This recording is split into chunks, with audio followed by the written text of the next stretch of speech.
Salve cari scimmie bipedi, è un vero piacere per me presentarvi un nuovo episodio di Nomen Omen, la rubrica sui nomi di specie bizzarre. Visto il successo della prima puntata, non potevo certo lasciarvi senza un seguito, e quest'oggi, come da titolo, sono qui per parlarvi di efficaci, più o meno, metodi di rimorchio messi in atto da biologi sfruttando le sventurate specie e generi da loro descritti. La storia di oggi è un po' particolare perché è abbastanza famosa sulla rete dal punto di vista della nomenclatura, ma i gruppi tassonomici coinvolti sono di per sé molto difficili da trovare sulla piattaforma perché o attualmente non accettati o in fase di revisione. È difficile trovarne immagini, descrizioni, nozioni scientifiche a riguardo, eccetera. Tanto che in questo video, contrariamente al primo della rubrica, non vedrete immagini di tutte le specie direttamente coinvolte, ma, se possibile, di specie affini, magari di uno stesso gruppo tassonomico più ampio. Tutto comincia all'inizio del secolo scorso con uno dei suoi protagonisti principali, un entomologo inglese di nome George Willis Kirkcaldy. Nel 1904, infatti, Kirkcaldy pubblicò sulla rivista The Entomologist una ricerca nella quale descrisse numerosi taxa di insetti dell'ordine degli emitteri. In particolare, alcuni generi descritti in questa pubblicazione presentavano nomi vagamente sospetti, poiché hanno la stessa desinenza pur non appartenendo tutti alla stessa famiglia. Questi sono Ochisme, Isachisme, Dolichisme, Florichisme, Marichisme, Nanichisme, Peggichisme e Polichisme. La parte incriminata di tutti i nomi è ovviamente Chisme, che come avrete notato ho letto all'italiana, poiché credo che sia la pronuncia tra le lingue attuali più simile a quella del latino, in cui teoricamente i nomi sarebbero scritti. Tuttavia, se vi è mai capitato di sentire pronunciato il nome di una specie da uno straniero, probabilmente avrete notato che la pronuncia è normalmente quella della lingua madre. Kirkcaldy era inglese, quindi probabilmente avrebbe pronunciato Chisme in questo modo. Chisme. Questa è stata probabilmente la ragione per la quale la Zoological Society of London non si accorse nell'immediato del gioco di parole che l'autore aveva compiuto.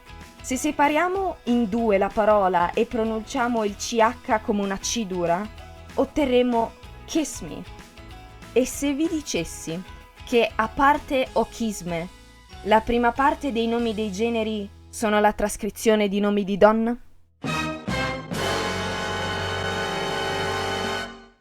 Che siano dedicati a possibili conquiste di Kirkcaldy, come voci senza fonte sostengono, o che siano solo una burlonata, rimane il fatto che, come detto nello scorso episodio, vige il diritto di prelazione.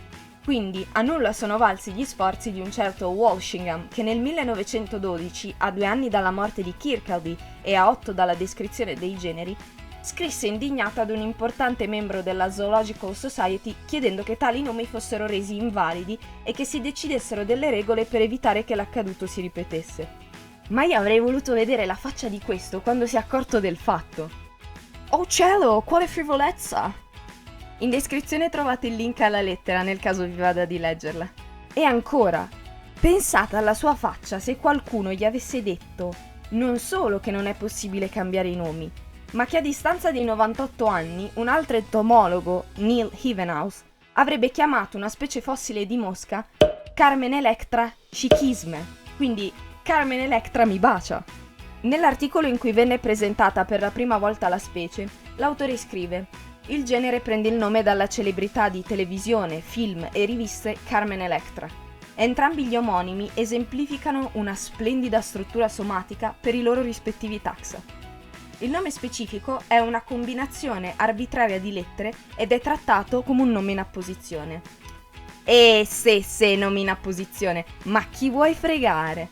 Non contento, nel 2013 Hevenhouse ha descritto un'altra specie fossile dello stesso genere chiamata Carmen Electra Shihagmi. Carmen Electra mi abbraccia. Nome in apposizione anche stavolta, ma va. Ma veniamo alla domanda a cui tutti state sicuramente pensando. Ma quindi questo approccio ha avuto successo? Circola su internet una storia la cui fonte non è però accessibile, secondo la quale Hevenhouse avrebbe provato a contattare la Fortunella, ma senza successo. Quindi no, non ha avuto successo.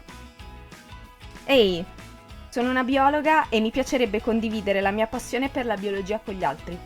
Se questo video ti è piaciuto e hai finalmente trovato un metodo per dichiararti, lascia un mi piace, condividilo dove e con chi preferisci e iscriviti al canale. Intanto ricordo che da settembre proverò a passare a 2 video al mese, uno il secondo lunedì del mese e l'altro il quarto. In ogni caso, per avere aggiornamenti e info varie su queste e altre cose, potete seguirmi su Instagram. Grazie mille per aver guardato il video. Alla prossima!